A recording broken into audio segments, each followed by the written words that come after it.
Vamos ver agora alguns tipos de representações gráficas, os gráficos mais utilizados na área de estatística. Antes, então, vamos entender o que é um gráfico. O gráfico é uma figura que é construída a partir de uma tabela. E é uma forma ilustrativa com o objetivo de apresentar os dados estatísticos.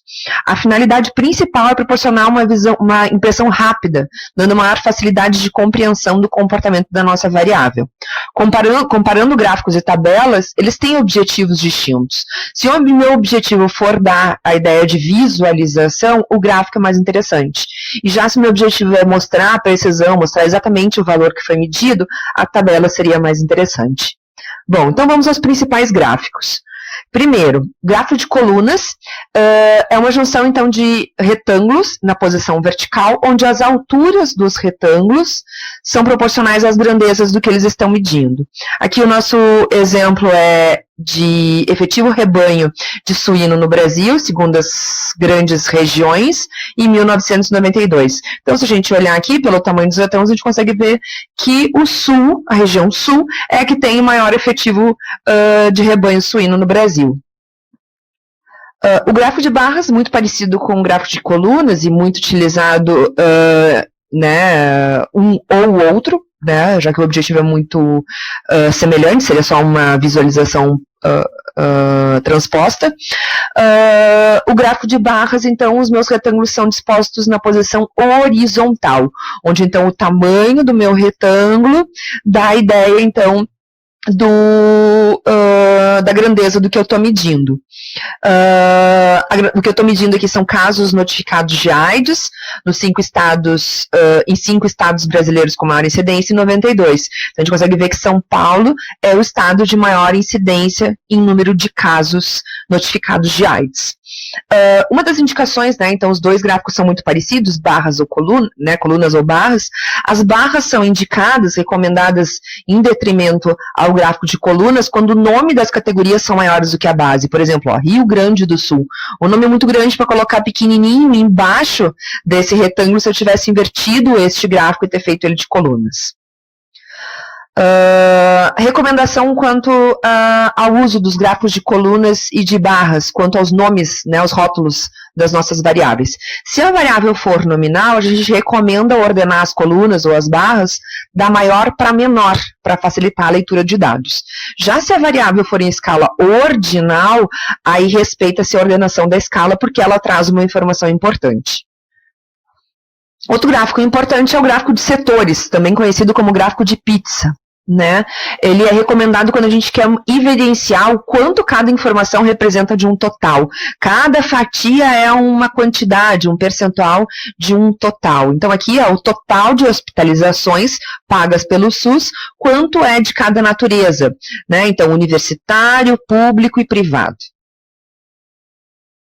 Outro gráfico também bastante interessante deste grupo é o gráfico de linhas. E o gráfico de linhas é recomendado para representar quando os meus dados, geralmente, quando eu quero mostrar uma evolução no tempo, onde o tempo é o meu eixo das abscissas. E eu quero mostrar como uma variável se comporta ao longo do tempo. Então, por exemplo, a minha variável aqui é o número de eleitores inscritos nas eleições brasileiras. Eleição a eleição, ano a ano. E a gente vê essa evolução ao longo do tempo. As linhas mostram essa informação para a gente.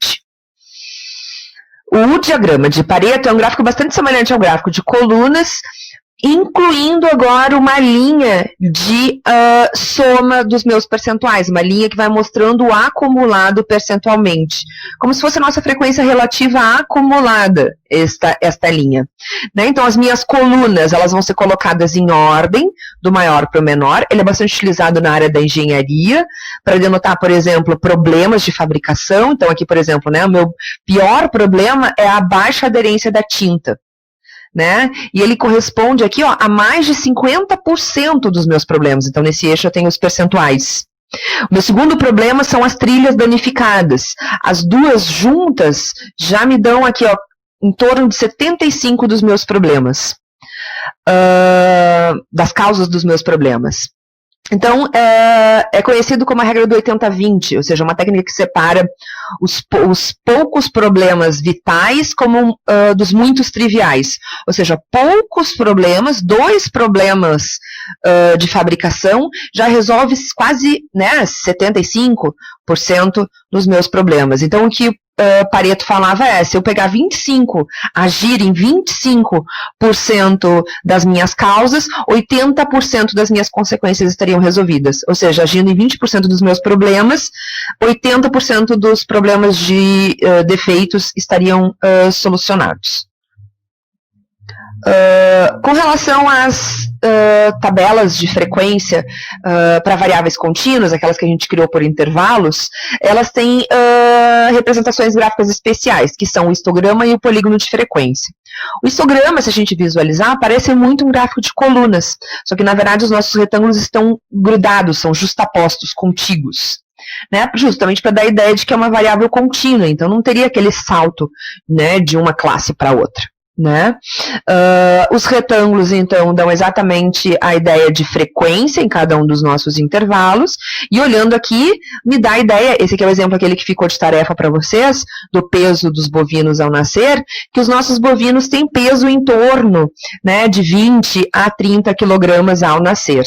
Né? Então, é uma informação, o gráfico, né, nos traz essa informação visual de interpretação bem rápida. O polígono de frequência, né, aqui está mostrando um gráfico que foi obtido a partir do mesmo conjunto de dados, traz a mesma informação, só que dá uma ideia suavizada do comportamento da variável. Ele é obtido, eu vou mostrar um esqueminha aqui para vocês, né?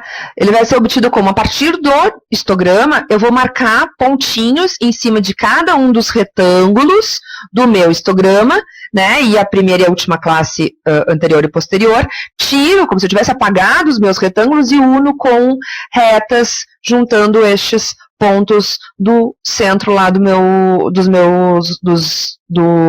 retângulos do histograma. E aí eu obtenho meu polígono de frequências, que também me dá essa ideia, então, de distribuição, onde é que os meus dados estão concentrados, de quanto a quanto variam. Algumas coisas importantes para chamar a atenção quando a gente for fazer um gráfico. Primeiro, o gráfico tem que ter título, fonte, né, de onde é que saiu esses dados, alguma nota importante para entender e compreender os dados que estão sendo apresentados, legenda, ou seja, tudo que for importante para compreender sem precisar ler o texto. O título do gráfico sempre vem abaixo da figura.